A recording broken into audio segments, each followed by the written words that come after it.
हिमाचल प्रदेश बिजली बोर्ड से सेवानिवृत्त कर्मचारी मजबूर होकर अब अपने लंबित पड़े एरियर के भुगतान को लेकर न्यायालय का दरवाजा खटखटाएंगे। शनिवार को नाहन में आयोजित हुई एचपीएससीबी पेंशनर्स की मासिक बैठक में ये फैसला लिया गया। साथ ही पेंशनर से जुड़ी कई समस्याओं और मांगों पर भी मंथन किया गया। इस दौरान बिजली board pensioners welfare association Nahan के महासचिव कमलेश पुंडिल ने कहा कि सेवानिवृत्त कर्मचारियों का 1 जनवरी 2016 से 30 अप्रैल 2022 तक का एरियर लंबित पड़ा है।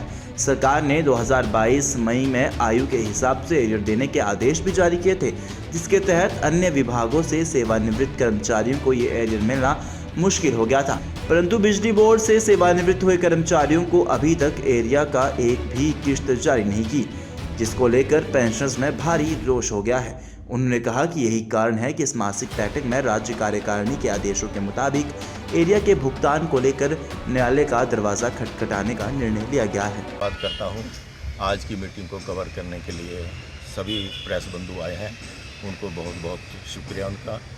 जो हमारी आज ये विशेष तौर पर मीटिंग हो रही है, इस मीटिंग का मकसद हमारा आपको मालूम है, हर महीने हमारी मीटिंग होती है, उसमें हम अपनी समस्याओं को रखते हैं।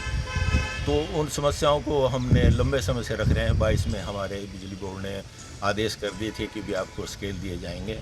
30 अप्रैल 2022 तक जो है एरियर हमारा जनवरी 16 से 30 अप्रैल 2022 तक का ड्यू है, जो नहीं दिया गया। और 1/5/2022 के बाद उन्होंने हमारी पेंशन में और कर्मचारियों का जो जैसे जैसे फिक्सेशन होती है उनको देना शुरू कर दिया।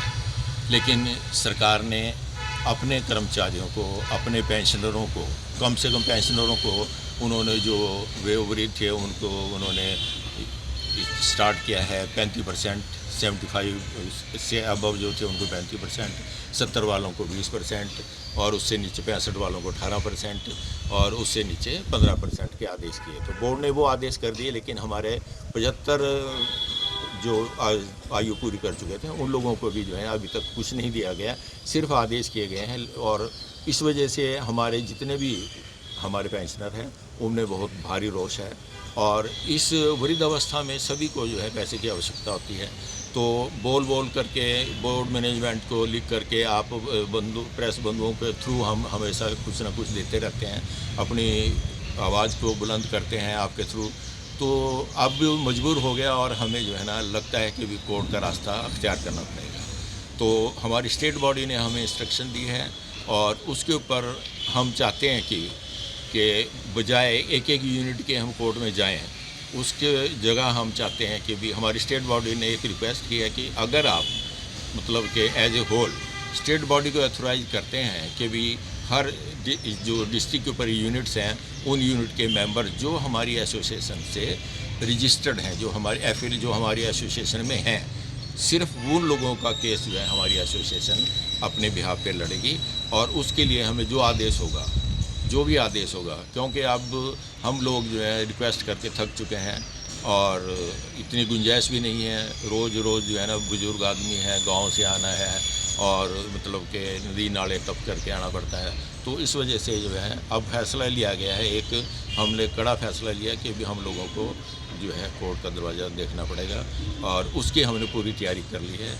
और रही बात ये कि भी एरियर, तो जैसे सरकार ने अपने कर्मचारियों को दिया है, अपने पेंशनरों को दिया है, चाहे वो कोर्ट में जाके लगता है में जाए, इसको नहीं देगी। तो हम भी चाहते हैं कि भी अब पहले हाथ जोड़ लिए, हमने सब कुछ रिक्वेस्ट कर लिए, लेकिन नहीं कोई बात बनी है। तो बोर्ड मैनेजमेंट भी ढीठ बना हुआ है। तो अब हमारी स्टेट बॉडी ने हमें आदेश दिया कि इसके लिए सब इकट्ठे हो जाएं और हमने स्टेट बॉडी को ऑथराइज कर दिया है कि भी आप लोग हमारा केस लड़ें और हम लोग जो भी सहयोग होगा, जो भी आदेश होगा उसको हम इम्प्लीमेंट करें। दैनिक सवेरा के लिए नाहन से अमित शर्मा की रिपोर्ट। देश दुनिया की हर खबर सबसे पहले देखने के लिए फॉलो करें Dainik Savera TV, YouTube, Facebook, Instagram, X और व्हाट्सएप चैनल पर।